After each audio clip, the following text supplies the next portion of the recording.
शिव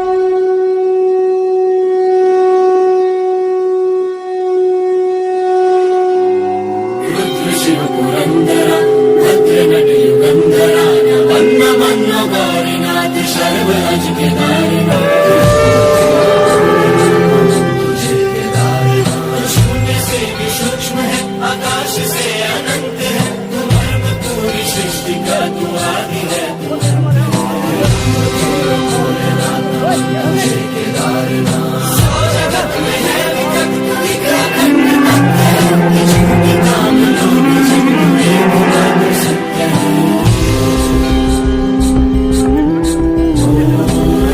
शिव पुरंदरा भद्र नट युगंधरा वन्न मन्न गौरीनाथ शर्व अज केदारनाथ।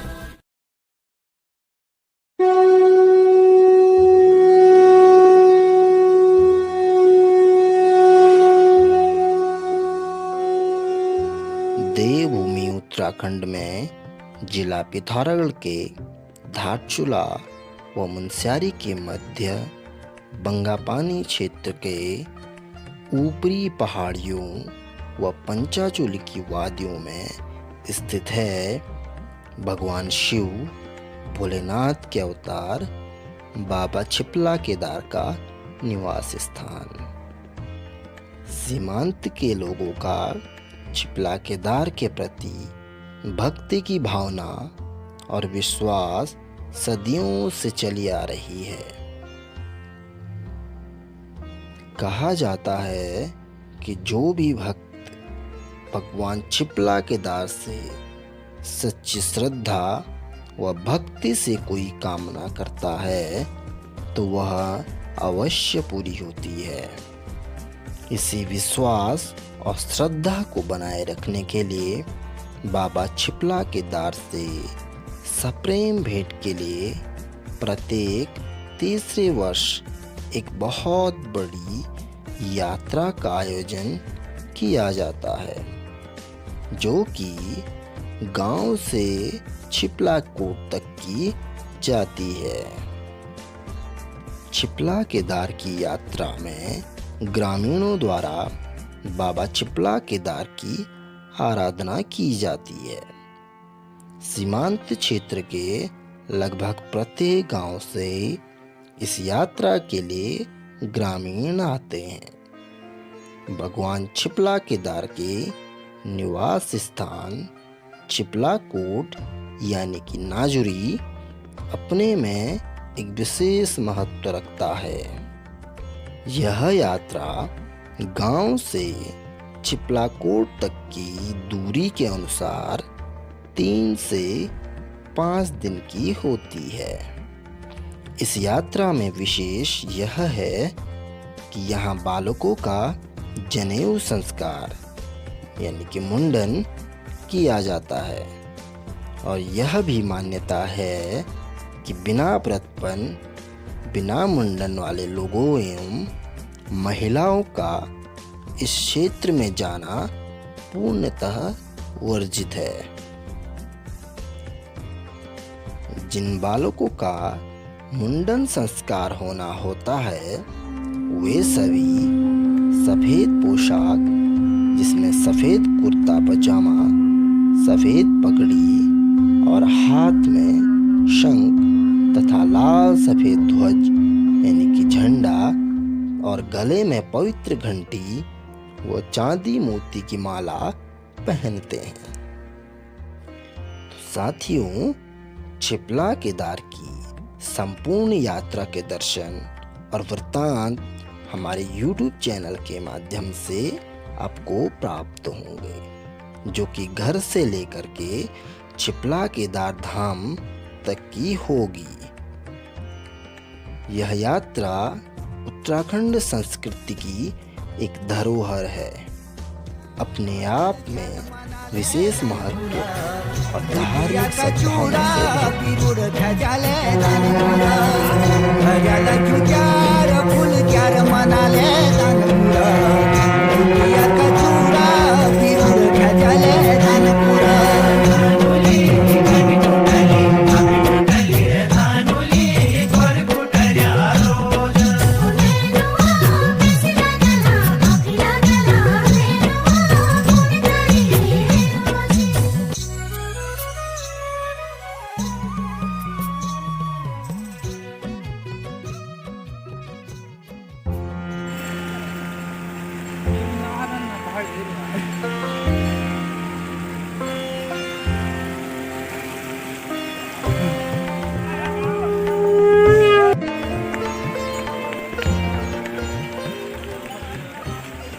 क्षेत्र बंगापानी से आरंभ होकर यह यात्रा पहले पड़ाव में पहुंचती है, जो कि गांव जिबली में होती है।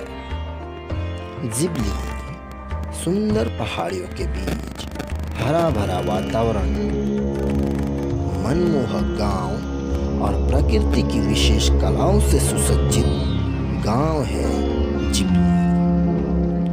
जिबली में स्थित सुस्कर देवता का मंदिर, जहां आसपास के सभी लोग यहाँ के पवित्र यात्रा में शामिल होते हैं।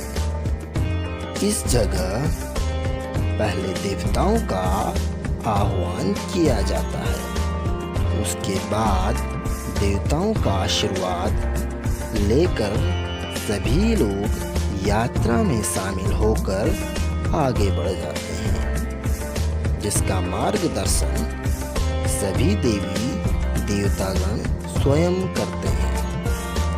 यहाँ से शंख, भोकर और घंटी की पवित्र ध्वनि के साथ यात्रा आगे बढ़ती है। इस यात्रा के प्रारंभ होने से छिपलाकोट पहुंचने तक जगह जगह देवताओं का आह्वान और जागरण किया जाता है। करीब 3 से 4 घंटों की पैदल यात्रा के बाद जिबली से आगे की, जो कि सीधी खड़ी चढ़ाई वाला मार्ग है, यह पूरी करने के बाद यात्रा पहुंच जाती है बाननी में। बाननी बंगापानी से 20 किलोमीटर दूर स्थित गांव, जहां की खूबसूरती बस देखते ही बनती है। यह गांव बंगापानी क्षेत्र में काफी सुदूर और स्वच्छ, काफी अधिक ऊंचाई पर होने के कारण यहाँ के अन्य बहुत सारे करीब 35 से 40 किलोमीटर दूर स्थित गांव भी साफ दिखाई देते हैं। जब यात्रा वापसी होती है तो इस गांव में एक रात्रि का विश्राम किया जाता है, जिस दौरान सैकड़ों यात्रियों के विश्राम और भोजन की व्यवस्था यहाँ के लोगों के द्वारा अपने घरों में प्रेम पूर्वक किया जाता है। इस तरह की मुफ्त विश्राम और भोजन की व्यवस्था करना यहाँ के लोगों में प्रेम भावना और सद्भावना को दर्शाता है। यात्रा बाननी पहुँचने के बाद यहाँ के लोग भी शामिल हो जाते हैं, जिससे यात्रियों की संख्या और अधिक बढ़ जाती है। अब यात्रा फिर से देवताओं के निर्देशानुसार और छिपला केदार के मार्गदर्शन में आगे बढ़ती है। बाननी से आगे की यात्रा का मार्ग और भी दुर्गम और कठिन होता है, इसलिए देवता स्वयं इस यात्रा का मार्गदर्शन करते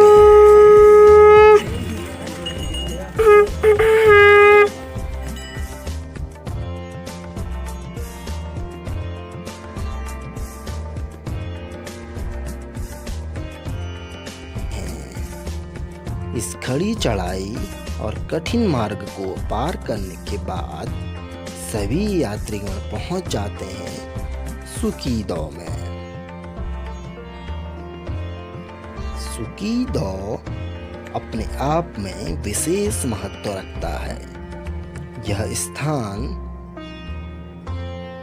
जितना अधिक खूबसूरत है, धार्मिक तौर पर इतना ही महत्वपूर्ण भी।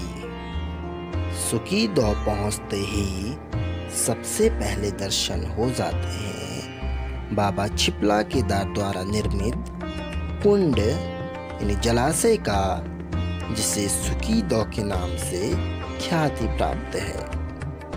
प्राचीन कथाओं और गाथाओं से प्राप्त सूत्रों के मुताबिक यह माना जाता है कि जब भगवान शिव भोलेनाथ के अवतार बाबा चिपला केदार अपनी घोड़ी, जो कि सवारी के तौर पर प्रयोग किया जाता था, के साथ चिपला कोट अथवा नाजरी कोट की ओर जा रहे थे, तो कहा जाता है कि वह घोड़ी गर्भवती थी, जिससे उसने इस स्थान पर एक शिशु घोड़े को जन्म दिया।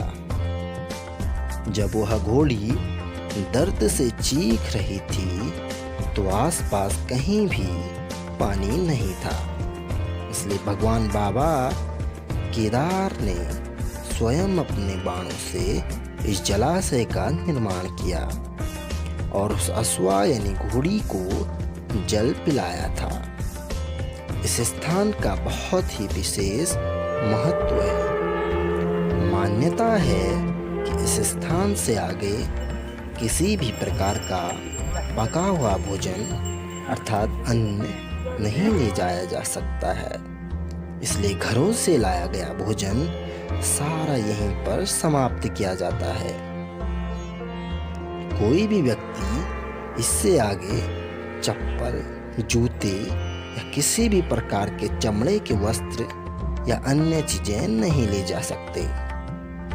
सुकीदो की खूबसूरती वास्तव में प्रकृति के विशेष पहलू को दर्शाती है। सुकीदो की खूबसूरती, यहाँ का वातावरण और ये हवाएं, ये खुशबू, ये नज़ारे वास्तव में किसी भी व्यक्ति के मन को मंत्रमुग्ध कर देने वाली है। देखो पवन भी, हाँ, हाँ, देखो पवन भी लहरा रही है तुमको छू। सुकीदो से आगे पुनः देवताओं के जागरण के पश्चात सभी देवी देवतागण अपना मार्गदर्शन देकर और आशीर्वाद देकर यात्रा को आगे बढ़ाने की अनुमति दे देते हैं। कोई खुशी है